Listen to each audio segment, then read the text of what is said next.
لە هەڵبژاردننی ڕابردووی ساڵی 2010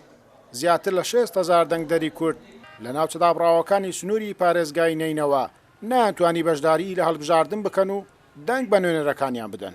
بەهۆی ئەوەی دەنگدەرەکان پسوولەی خۆراکیان نەینەوەیە و کارتی دەنگدانیشیان بەشێکیان هەولێرە و بەشێکیانیش دوهۆک بۆ هەڵبژاردننی داهاتووی ئەنجومەنی نوێنەرانی عێراق کە بڕیارە لە 6 حوزەیرانی ئەم ساڵ بەڕێوە بچێت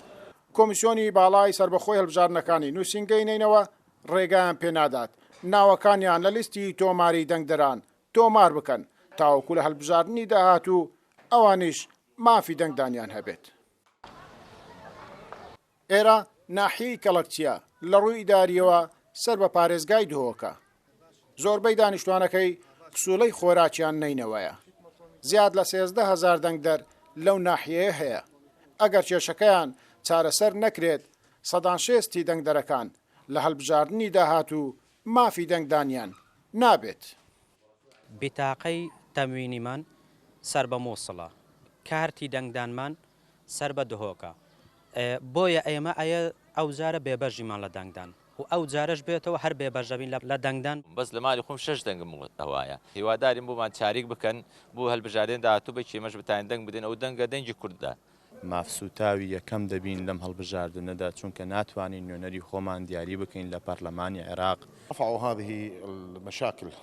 کێشەی ئەو دەنگدەرانەمان گەیاندۆتە ئەنجومەنی کۆمسیاران هیچ وەڵامێکی ئێمەیان نەداوەتەوە بۆیە لە ئێستا ناتوانین بایۆمەتریان بۆ بکەین. چاودێرێکی سیاسی دەڵێت پێویستە نوێنەرانی کورد لە بەغدا هەوڵی چارەسەرکردنی ئەو کێشەیە بدەن بۆ ئەوەی دەنگدەرە کوردەکان بێبەش نەبن لە هەڵبژاردننی نوێنەرەکانیان. بێگومان تاسی لە دەنگەکانی کورد دەکاتن لە پارێزگای نەینەوا لە مەخبور بگرە تا دەگاتە زومار و شەنگاریش ئەو حالەتەمان هەیە ئەوەی پێویستە بکرێتە نیستا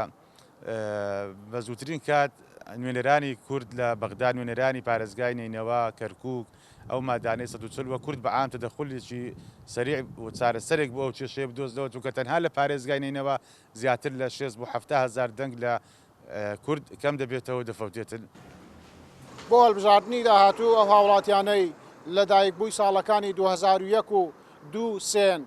لە ناوەندەکانی کۆمیسیۆن ناوەکانیان تۆمار بکەن و بایۆمەتری بکەن مافی دەنگدانیان دەبێت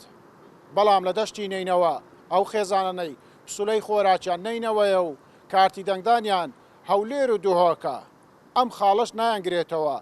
بێبەش دەبن لە دەنگدان. گەیلان بۆتانی کوردسات نیوز دەشتی نەینەوە.